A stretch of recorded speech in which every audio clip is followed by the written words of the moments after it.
If you're a Mac user and curious whether this intense first-person stealth game runs on your laptop, let's break it down. First off, Repo. The Genetic Repository is a PC-exclusive title that originally launched on Windows. It's not officially available for macOS through the App Store or Steam for Mac. But here's the good news.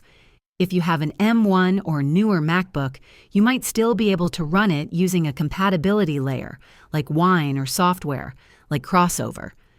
Some users have had limited success running older Windows games this way.